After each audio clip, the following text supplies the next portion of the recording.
O final de Jujutsu Módulo foi divisivo. E como eu já fiz 2 outros vídeos sobre, eu achei que era uma boa ideia fazer esse último vídeo sobre os últimos capítulos e dar a minha opinião final sobre essa história. Das coisas que ela fez bem, das coisas que ela fez mal, mas principalmente entender se ela vai repetir os erros das outras continuações de Shonen de sucesso ou ela finalmente vai ser uma história marcante e única nos seus próprios termos.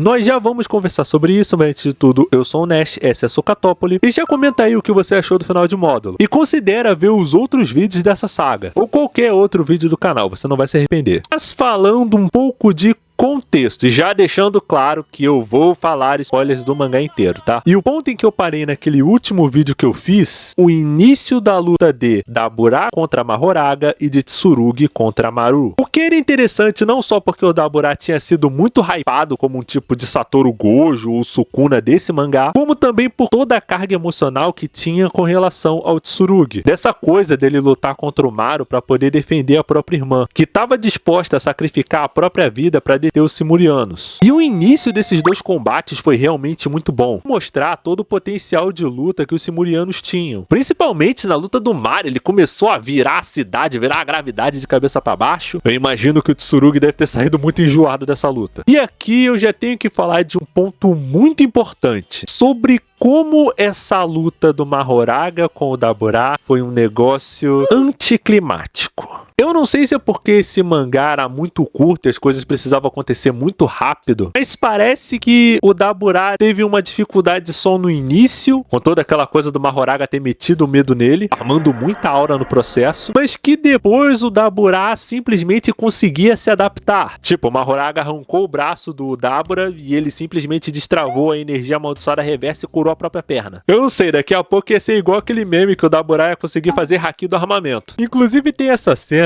que eu sei que é uma abstração do mangá, mas eu não consigo deixar de pensar que enquanto o Tsurugi tava lutando até a morte contra o Maru, o Mahoraga e o Dabura estavam fazendo isso aí, ó.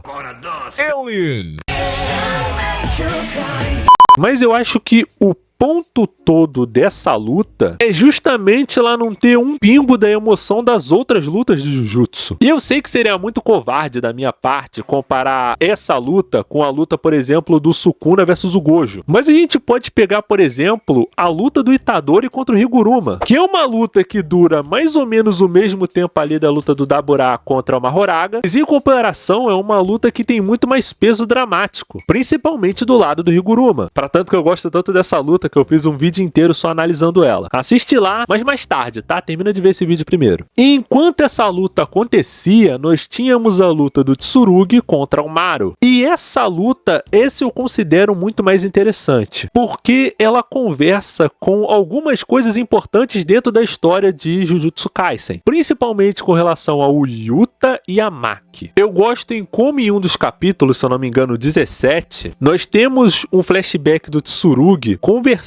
com a avó dele, a Maki. E é visível o quanto que a Maki, ela envelheceu com muitos arrependimentos sobre como ela queria ter tido um futuro onde a irmã dela estava viva. É curioso ver os acontecimentos do mangá original sobre uma outra perspectiva, que ela não precisava necessariamente ter se envolvido na luta com Sukuna, no jogo do abate. E isso é algo que a deixa bastante amargurada. E isso conversa diretamente com o próprio Tsurugi e a relação complicada que ele tinha com a Yuka. Que por mais que eles brigassem pela herança do Yuta, o Tsurugi era no fundo alguém que se importava muito com a própria irmã. Agora ele estava numa situação onde poderia perder ela. E eu tenho que dizer, tem um detalhe nesse capítulo que eu acho simplesmente genial, que é a coisa de que esse capítulo termina com o Tsurugi e o Maru indo para um confronto final e o Tsurugi cortando o Maru e uma placa de não retorno sendo manchada de sangue. Como se aquele capítulo nos dissesse a mensagem, olha, desse ponto em diante não tem mais volta. Mas o capítulo seguinte tem uma subversão disso, onde vemos o Tsurugi desistindo do ataque no último minuto. E eu acho muito interessante o quanto que ele assume que ele é só um moleque de 17 anos, que ele não tem a resposta para aquele problema, que era toda aquela tensão entre os Simurianos e os Terráqueos. E é muito doido a gente pensar que tudo o que aconteceu em Jujutsu original, de todas aquelas lutas, aqueles combates que decidiam não só o destino do Japão, como talvez do mundo todo, tudo tudo isso ficou nas costas de pessoas que no limite nem eram adultas. E eu acho interessante como o módulo vai olhar para toda essa responsabilidade e dizer que as coisas não precisam necessariamente escalar para esse conflito. E ainda que a história não tenha seguido para um caminho que eu esperasse ou mesmo gostasse, eu entendo a motivação do autor. Ainda que eu não considere isso inerentemente bom, e eu já vou falar mais tarde sobre isso. E já que a gente falou do conflito dos Simurianos com os Terráqueos, chegou a hora de falar dele, do GOAT, Itadori Yuji, que finalmente teve o seu protagonismo respeitado. Só levou um mangá inteiro. Mas brincadeiras à parte, eu realmente gosto do que a história fez com o Itadori aqui. Ele é alguém que, ao mesmo tempo que é muito poderoso, como ele tá cansado. A história foi nos mostrando aos poucos o quanto que o Itadori parecia repetir o caminho do Gojo. Essa solidão entre os mais fortes. Tanto ele como o Daburá também. Mas, ao mesmo tempo, você tem essa solidão vista de uma forma muito mais madura. Porque o Itadori, diferente do Gojo, viveu muito mais tempo. E até pode parecer um pouco estranho o Itadori simplesmente deixar a neta do Yuta lutar, ao invés dele mesmo lutar. Só que o que eu disse antes, o Itadori estava simplesmente cansado. Cansado de ter que resolver tudo ele mesmo porque ele era o mais forte. Pô, desmantelar dele tem o alcance de uma bomba. Eu só imagino o Sukuna no quinto círculo do inferno falando assim: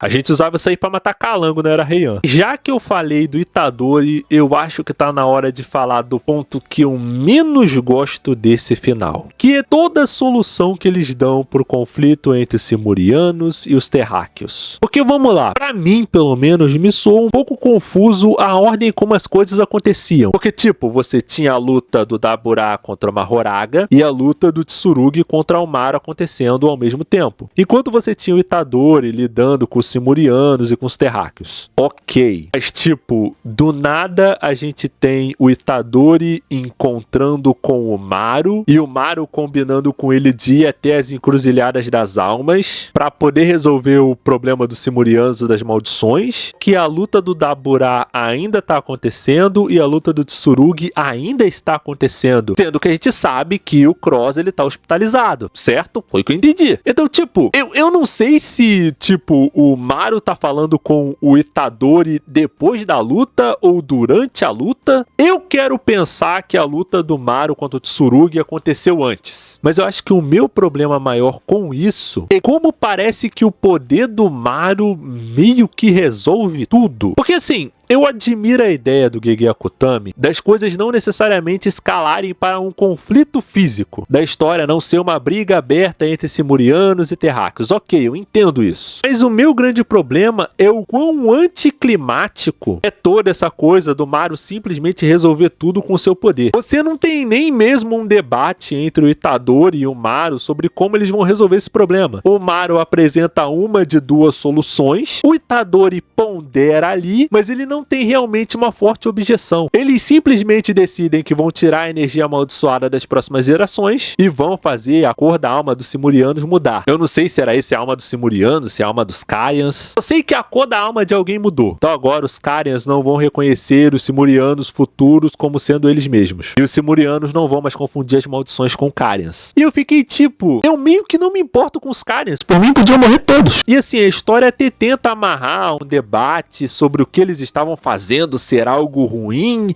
porque iria tirar as possibilidades dos feiticeiros futuros. Só que, sejamos sinceros, a feitiçaria Jujutsu estava atrapalhando o Japão de forma objetiva. Você tinha inclusive japoneses sendo sequestrados. Então, claro que, obviamente, tirar a feitiçaria Jujutsu de todos os japoneses ia resolver esse problema. O Japão deixaria de ser visto como uma ameaça em potencial para o resto do mundo todo. Então, cadê o dilema moral nisso? Eu, pelo menos, não entendi. Aliás, um ponto específico sobre esse poder do Maru. Eu posso até entender eles terem usado o poder do Mahito junto com as anotações da Yuki e ali para eles resolverem o problema com relação ao molde das almas. Ok, compreendido. Mas desde quando o poder do Maru consegue curar a Yuka? Tipo, não era um poder só para remodelar as almas que passam por aquela encruzilhada? Não era só para acabar com as maldições? Não era só para acabar com a energia amaldiçoada? Então como é que ele curou a Yuka? Isso era possível? O Maru sempre teve esse poder? É um negócio que quando você vê aqueles memes de que Jujutsu virou Disney, que o poder da amizade resolveu tudo, é um negócio que fica meio difícil de defender, sabe? Não sei, talvez seja só uma impressão minha. E toda essa questão envolvendo os poderes do Maru abre uma série de outras questões. A história dá uns saltos lógicos que pra mim soam meio estranhos. Tipo da Burata ter conseguido se teleportar até a África e depois ter conseguido chegar em Descont. Eu sei que isso tematicamente pode funcionar, só que não foi construído logicamente de forma interessante, sabe? E assim Jujutsu Kaisen módulo termina. Com a Yuka curada, com o Cross recuperado e a treta envolvendo os Simurianos e os Terráqueos resolvida. E esse finalzinho, apesar dos problemas que eu falei antes, é muito bom. Eu gosto de toda aquela conversa que o Itadori teve com a Nobara. Aliás, o Itadori tá com um cabelo muito da hora, né? Ele quebrou a maldição da continuação com o protagonista de cabelo feio. Acho que ele foi num barbeiro diferente do Naruto, né? Deve ter sido isso. E eu gosto de como o Itadori, ele tem uma perspectiva do que é ser mais forte bem diferente do Gojo. E eu acho que isso se deve em partes porque, diferentemente do Gojo, que sempre precisou resolver tudo sozinho, o Itadori teve a ajuda de outras pessoas para fazer isso. Para tanto que o Itadori, ele entrou junto com o Maru naquela encruzilhada, não como alguém para resolver sozinho, mas como uma testemunha da humanidade. E você percebe o quanto que a experiência de vida que o Itadori teve fez com que ele visse toda essa situação de uma outra perspectiva. Uma forma de manter a paz no mundo sem um conflito constante. Sem você precisar ter exatamente o mais forte de todos. Sim a construção de um mundo seguro através de um esforço coletivo. Não a partir da instrumentalização e do sacrifício de alguns poucos indivíduos. E nesse sentido temático, pelo menos para mim, Módulo acertou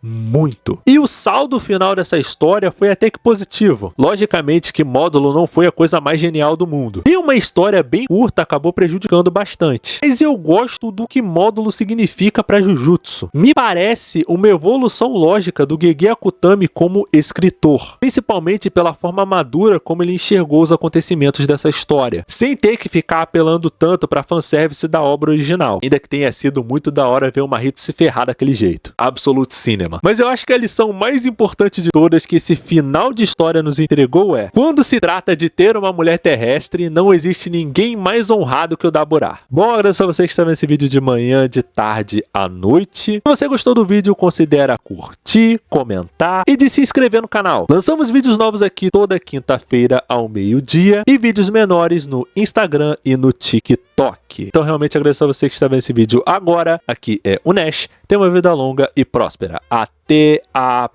próxima!